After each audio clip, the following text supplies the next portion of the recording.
Hello friends எல்லாரும் எப்படி இருக்கீங்க? நான் உங்கள் விஜி. இன்னைக்கு நம்ம சோயா வச்சு ஒரு கீமா. ஆமாங்க, கீமானா நான்வெஜ்ல தான் பண்ணணும்னு இல்ல. நம்ம வெஜிடேரியன்ஸ் கூட கீமா பண்ணலாம். அதுவும் சோயா வச்சுட்டு. இது ரொம்ப ஹெல்தி, ரொம்ப புரோட்டீன் ரிச்சான ஒரு உணவு. இது நம்ம வடக்கறி இருக்கும் இல்லையா? அதே மாரி இருக்கும். அதுக்கு சப்ஸ்டியூட்டா நீங்க பண்ணலாம். ஈஸியா பண்ணிக்கலாம். நம்ம பருப்பு ஊற வைக்கணும். அந்த மாரி இல்லாம வடக்கறி மாரியே இருக்கும். ஆனா சோயால பண்றோம். செம்மையா இருக்கும். கண்டிப்பா ட்ரை பண்ணி பாருங்க. வீடியோக்குள்ள போயிரலாம் வாங்க. ஒரு குக்கர் சூடு பண்ணிக்கோங்க. இதில நம்ம ஒரு 2 ஸ்பூன் எண்ணெய் விட்டுருக்கலாம். அப்புறமா இதில 1 ஸ்பூன் இஞ்சி பூண்டு விழுது. ஃப்ரெஷ்ஷா வீட்ல அரைச்ச இஞ்சி பூண்டு விழுதுங்க இது. 1 ஸ்பூன் சேர்த்துக்கோங்க. அப்புறமா கருவேப்பிலை சேர்த்துக்கோங்க. வாசனைக்காக தான் நம்ம கருவேப்பிலை சேர்க்குறோம். இப்போ ஒரு 2 வெங்காயம் நல்லா சின்ன சின்ன பீஸா கட் பண்ணி வச்சிருந்தேன். அந்த வெங்காயம் இதில சேர்த்துரலாம். வெங்காயம் சேர்த்துட்டு நல்லா மிக்ஸ் பண்ணிக்கோங்க. இது ஒரு 2 நிமிஷம் நல்லா வதங்கிக்கோங்க. வெங்காயம் ரொம்ப எப்படியும் நம்ம குக்கர்ல திருப்பி வேக வைக்க போறோம். அதனால நம்ம சும்மா அந்த பச்சை வாடை போற வரைக்கும் நம்ம நல்லா ஃப்ரை பண்ணிக்கலாம். அப்புறமா இதில மஞ்சத்தூள் சேர்த்துக்கலாம். ஒரு சிட்டிகை மஞ்சத்தூள். மஞ்சத்தூள் கலருக்கு, அப்புறமா உடம்புக்கும் ரொம்ப நல்லது. எல்லா உணவுல நீங்க மஞ்சத்தூள் கண்டிப்பா சேர்த்துக்கோங்க. இப்போ நம்ம மிக்ஸ் பண்ணிடலாம். ஃபர்ஸ்ட் டைம் சேனல் பார்க்குறீங்கன்னா, கண்டிப்பா சேனலுக்கு சப்ஸ்கிரைப் பண்ண மறக்காதீங்க. உங்க சப்போர்ட் எனக்கு ரொம்ப ரொம்ப முக்கியம்.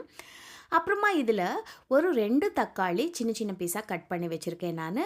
ரொம்ப சின்னதா இருந்தா 3 எடுத்துக்கோங்க. இல்லன்னா 2 போதும். அப்புறமா பச்சை பட்டாணி நான் ஃப்ரீசர்ல உரிச்சு வச்சிருக்கேன். இது 1 வருஷமானாலும் நம்மளுக்கு நல்லாயிருக்கும். நான் பச்சை பட்டாணி இப்போ சீசன்னால நல்லா உரிச்சு ஃப்ரீசர்ல வச்சிருக்கேன். அந்த பச்சை பட்டாணி ஒரு 1/2 கப் சேர்த்துருக்கேன். பச்சை பட்டாணி ஏன்னா இதுக்கு ஒரு எக்ஸ்ட்ரா அந்த கலர்ஃபுல்லா இருக்கிறதுக்கு நல்லாயிருக்கும். அதே மாரி இது ரொம்ப சுவை குடுக்கும். நம்ம இப்போ ஒரு 2 ஸ்பூன் தனியாத்தூள் சேர்த்துக்கலாம். தனியாத்தூள்னா இந்த கிரேவிக்கு ஒரு கன்சிஸ்டன்சி ஒரு திக்கா ஆகிறதுக்கு நம்ம யூஸ் பண்ண போறோம். அதுவும் ஃப்ளேவரும் செம்மையா இருக்கும். ஒரு 2 ஸ்பூன் சேர்த்தா போதும். அதுக்கப்புறமா இதில் கரம் மசாலா தூள் இருக்கும் இல்லையா? அந்த கரம் மசாலா தூள் ஒரு 1/2 ஸ்பூன் சேர்த்துக்கலாம். ரொம்ப சேர்க்க வேண்டாம். நம்ம ஏற்கனவே இஞ்சி பூண்டு விழுது சேர்த்துருக்கோம் இல்லையா? அந்த ஃப்ளேவர்லவே இந்த கிரேவி நல்லாயிருக்கும். ஆனாலும் கரம் மசாலா ஒரு 1/2 ஸ்பூன் சேர்த்துக்கோங்க. அப்புறமா காரத்துக்கு ஏற்ற மாதிரி மிளகாத்தூள் இல்லைன்னா குழம்பு மிளகாத்தூள் எது வேணாலும் நீங்கள் சேர்த்துக்கலாம். மிளகாத்தூள் இல்லைன்னா குழம்பு மிளகாத்தூள் சேர்த்துக்கோங்க. அது 1 ஸ்பூன் சேர்த்துருக்கேன் நான். அப்புறமா இதில் இந்த சோயா கீமாக்கு எல்லாத்துக்கும் சேர்த்து ஒரு தேவையான அளவு உப்பு போட்டிருக்கேன். நம்ம இது நல்லா மிக்ஸ் பண்ணிக்கலாம். இந்த மசாலா எல்லாம் இந்த எண்ணெயில் நல்லா ஃப்ரை ஆகட்டும். நம்ம ஒரு 2 நிமிஷம் இது ஃப்ரை பண்ணலாம். இதில் நம்ம என்ன பண்ண போகிறோன்னா, சோயா டைரெக்டாக தான் இதில் போட போகிறோம். அது சோயா சங்க்ஸுன்னா நம்ம ஃபஸ்ட்டு சூடு தண்ணியில் போட்டு வைக்கணும். இப்போ நம்ம பண்ணுறது சோயா கிரானியூல்ஸ். அதுனா கீமா. அதனால நம்ம ஈஸியாக இதிலவே வேக வச்சிடலாம். நம்ம 2 வேலை இல்லை நம்மளுக்கு. சோயா கிரானியூல்ஸ்னால் பாருங்கள் இப்படி இருக்கும். இது நம்மளுக்கு கடையில் சூப்பர் மார்க்கெட்ஸ்ல எல்லாம் நல்லா கிடைக்குது. இல்லைன்னா நம்ம வீட்டிலவே சோயா சங்க்ஸ் இருக்கும் இல்லையா? பெரிய பெரிய சங்க்ஸை நீங்கள் மிக்சியில் ஒரு விப்பரில் போட்டு ஒரு வாட்டி சுற்றி எடுத்திங்கன்னா இந்த மாதிரி பொடி பொடியாக ஆகிடும். இப்போ நம்ம இது 1 கப்பு இதில் சேர்த்துக்கலாம். இந்த சோயா கிரானியூல்ஸ் சேர்த்ததுக்கப்புறம் நல்லா மிக்ஸ் பண்ணிக்கோங்க.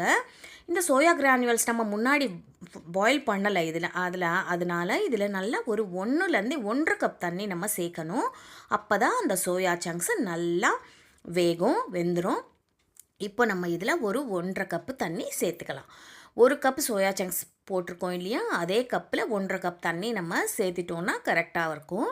நம்ம குழம்பு மிளகாத்தூள் தனியாத்தூள் இதெல்லாம் போட்டால் கொஞ்சம் சீக்கிரம் திக்காயிடும் இல்லையா? அதனால் 1.5 கப் தண்ணி சேர்த்துடுங்க. சேர்த்துட்டு நல்லா மிக்ஸ் பண்ணிக்கோங்க. மிக்ஸ் பண்ணிவிட்டு குக்கர் மூடிட்டு ஒரு 3 விசில் வர வரைக்கும் நம்ம இது வேக வச்சுக்கணும். இது சோயா நம்ம ஃபஸ்ட்டே பாயில் பண்ணலனால கொஞ்சம் டைம் எடுக்கும். அதே மாதிரி நம்ம க்ரீன் பீஸும் போட்டிருக்கோம் இல்லையா? பச்சை பட்டாணியும் போட்டிருக்கோம். அதுவும் வெந்து வரணும். இதனால் நம்ம ஒரு 3 விசில் வச்சு எடுத்தோன்னா இந்த கீமாவும் அதே மாதிரி அந்த பச்சை பட்டாணி அதெல்லாம் நல்லா வெந்து வந்துடும். பாருங்கள், அந்த பார்த்தாலே உங்களுக்கு தெரியுதா? நம்ம வடக்கறி டெக்ஸ்சர் எப்படி இருக்கும் அப்படி இருக்குது.